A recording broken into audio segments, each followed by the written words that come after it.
In this video, you will learn about resonance.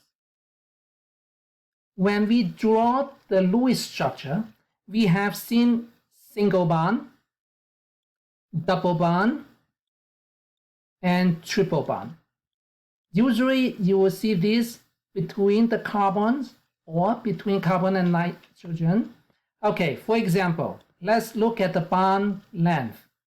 Single bond will be longer than double bond, which will be longer than a triple bond. In this case, a single bond will be longer.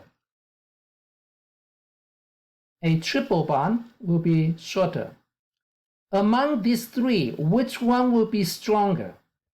Well, a triple bond will be stronger.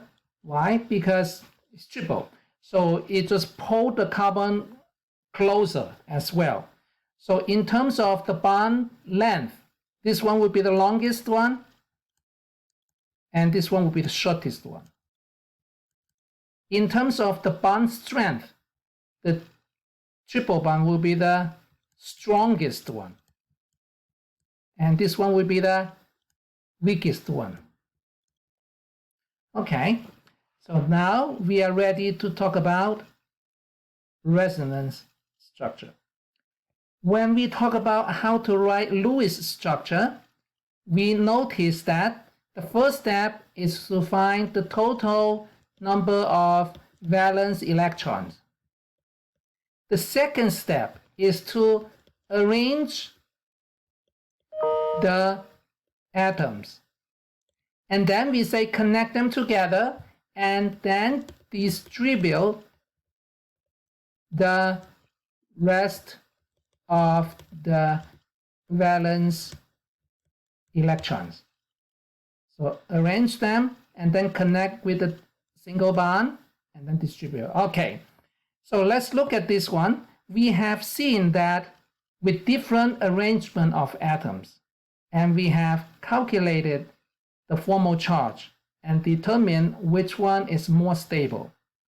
Now there is a possibility that it has the same atom arrangement but with different distribution of electrons. What do I mean by that? Okay, so here is a structure. What I have is NO2 minus. And by the way, how do we find out the total number of valence electrons? Nitrogen, that is 5. Oxygen, that is 6, and multiply by 2. In this case, the overall polyanion carries a negative charge, so we have to add a charge to here. So the charge is 1 electron. When we add them up, it will be 5 plus 12 plus 1, and that will be 18 valence electrons. Let's check, see if this Lewis structure satisfies everything. We should have 18 valence electrons, so it is 1, 2, 3, 4, 5, 6, 7, 8, 9, 10, 11, 12, 13, 14, 15, 16, 17, 18. So this is a good Lewis structure. However, I can have the same atom arrangement and write another Lewis structure, and that is, I just have the O on this side,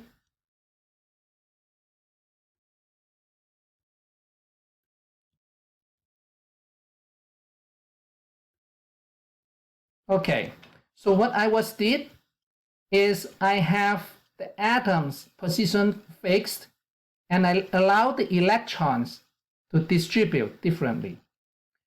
I did not just flip this to this side. For example, if the left side oxygen is the one in red color, over here this one is still in red color. So the position of the atom is still here. So for the three atoms, O and O, they're the same, but the distribution of the electron is different. Now, if you look at this way, you may ask, so which one is more stable? it happens that if we have two different structures, let's say if we can freeze them, what can we see? Then we should be able to see that this bond length over here, it will be longer than this bond length. Why? Because a single bond, it should be longer than a double bond. And over here, this one should be longer than this one over here. Okay? That means if I have a mixture of both, then I should be able to see one bond length of this and one bond length of this if I just mix them together. However, experimentally, that was not what's found out. It was found out that there's only one bond length. That means it is taking average. The molecules naturally will know how to take average by itself. It is not oscillating, longer, shorter, shorter, longer, not like that. It is just an average. So the correct way of writing Lewis structure for this resonance is keep the structure like this. It will be oxygen and double O. The electrons, the way to draw them is about the same. Instead of a double bond here, what we need to do is we are going to replace that by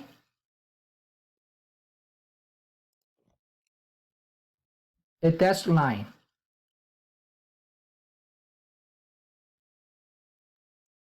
Okay, with this one, it's about the same thing. Just copy down whatever we had before, and when we draw it, make sure that we purposely write it about the same bond length. Connected to oxygen, there are two electrons on top, two on bottom. Oxygen is over here. 3 lone pairs. Instead of double bond on one side, now it is going like this. Okay, the lone pair is always here. Okay, what's next? We need to use a bracket to close it. We have to use that anyway. Why? Because it's a polyanion, so it carries some charge. Regardless of there is charge or not, it will be a good habit to use a bracket to close them. And we are going to use an arrow right like this. So this will be the resonance form of the Lewis structure of NO2 minus. Another famous example of Lewis structure, the resonance form, and that is carbonate 2 minus. So if I have to draw 3 different Lewis structure, yes, I can. So it will be oxygen over here, connected to the carbon, and double bond with the oxygen, single bond with the oxygen again. Okay, this is one form. The other form is, that means it takes turns for the oxygen to bind to a double bond to the carbon. 4, 5, 6. And up here it will be oxygen. Okay, another form will be carbon over here. Now the double bond will be on top. And we have oxygen like this. We have oxygen like this. Okay, so none of these single one can represent the Lewis structure for carbonate. So what we need to do is we just need to put a bracket because it carries a 2 minus charge anyway. So we are going to put a bracket here and also a bracket over here. 2 minus, 2 minus. What we need to do is put an arrow in both directions. Okay, so this is a good one. And sometimes you see people doing a better job, and that is instead of just putting that, so what they can do is they put oxygen over here, oxygen over here, oxygen over here, instead of doing a double bond over here, what we can do is draw something like this. That will be a really good representation of the resonance of carbonate ion. Okay, so we can do the same thing with the rest. So carbon over here, oxygen, lone pair electrons, oxygen with lone pair electrons, and also oxygen with lone pair electrons. Okay, so what I'm doing is I'm copying whatever is on top here, down here. Instead of putting a double bond in a single oxygen, what I do is I put dash line on it. Oxygen and oxygen. Okay, so both of these will be a good representation. The top one can represent the resonance form of carbonate and ion, and the bottom one can also do that. You can pick whichever one that you like. The key word for resonance form or resonance structure is average, because the bond length here is the average of the three of them. It's not oscillating. It's not one shorter than the other, longer one. No, it's just the average.